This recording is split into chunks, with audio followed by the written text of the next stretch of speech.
Hello, friends. Welcome back to Story Time.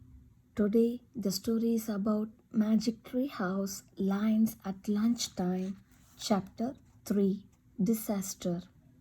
Come on, Jack, Annie called. She was almost to the river. Just a minute, he shouted. He wanted to study the giraffes and zebras. He pulled out the Africa book and found a picture of giraffes. He read, the giraffe is the tallest animal in the world. Its legs alone can be 6 feet tall, and its hooves can be as big as dinner plates. The giraffe has a very powerful kick, which makes it dangerous to attack. For this reason, lions tend to avoid giraffes. Jack pulled out his notebook and wrote, Notes on Africa. Lions avoid giraffes. He turned the page and read more.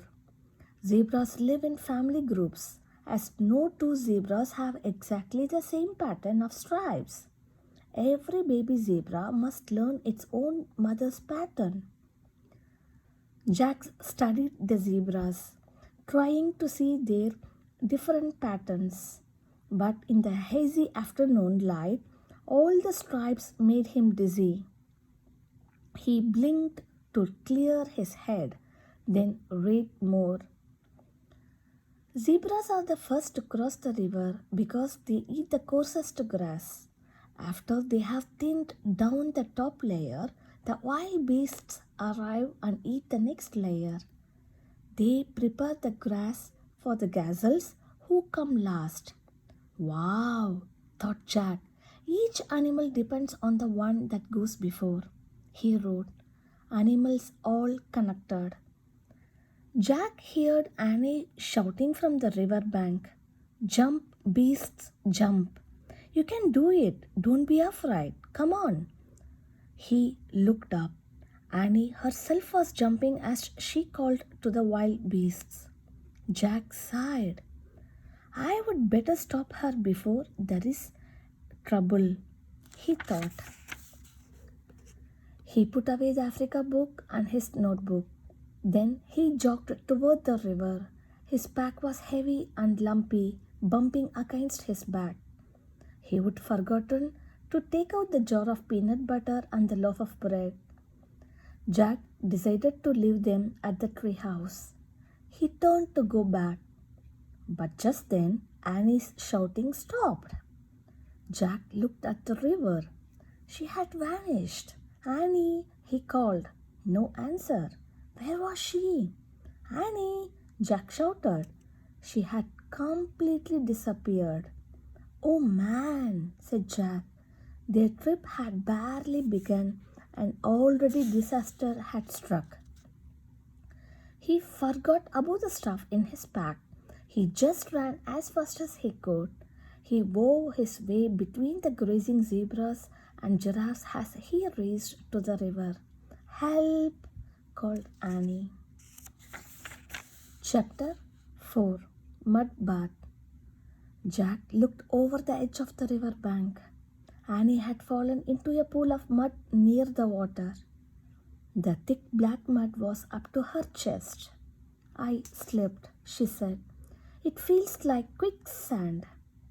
Jack threw down his pack and got on his knees. Be careful, said Annie. Don't slip too. Jack pointed to a tangle of old tree roots sticking out of the bank. Grab those, he said. Annie reached for the roots. Too far, she said, breathing hard. I am sinking. She was sinking. The mud was up to her neck. Hold on. Jack looked around wildly.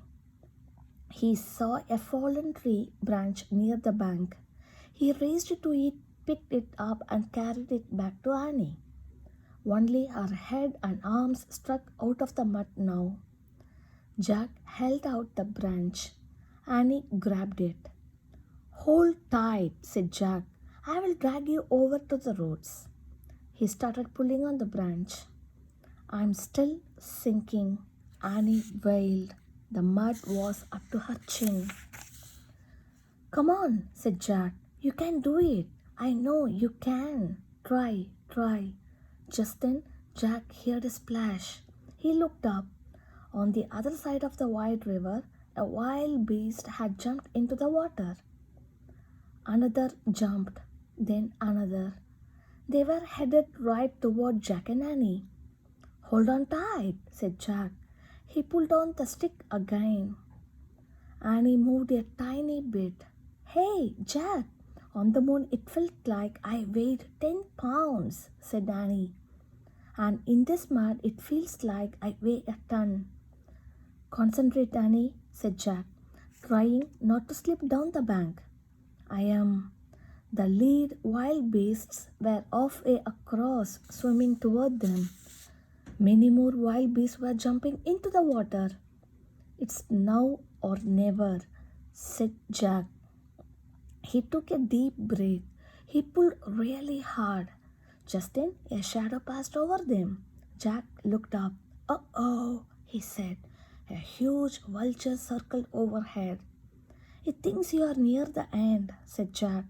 Oh, get out of here! Annie shouted at the vulture. I'm fine. In a burst of fury, she let go of the branch. She lunged for the roots. She grabbed them. Yes, cried Jack. Pull, pull. Slowly, Annie pulled herself out. She was covered with a black mud from head to toe. Jack helped her onto the bank, getting mud all over himself. See, Annie shook her fist at the vulture.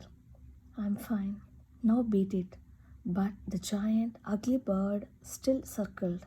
Come on, let's get away from him, said Jack. He pushed his glasses into place. Rats, he said. Now his glasses were muddy. He tried to clean his hands in the grass.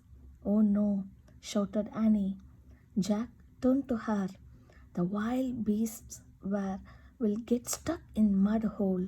She cried. She waved her arms at the wild beasts struggling to swim across the river. Not here, she shouted. Not here. But the frantic swimmers kept coming. Thanks for watching the video. Bye.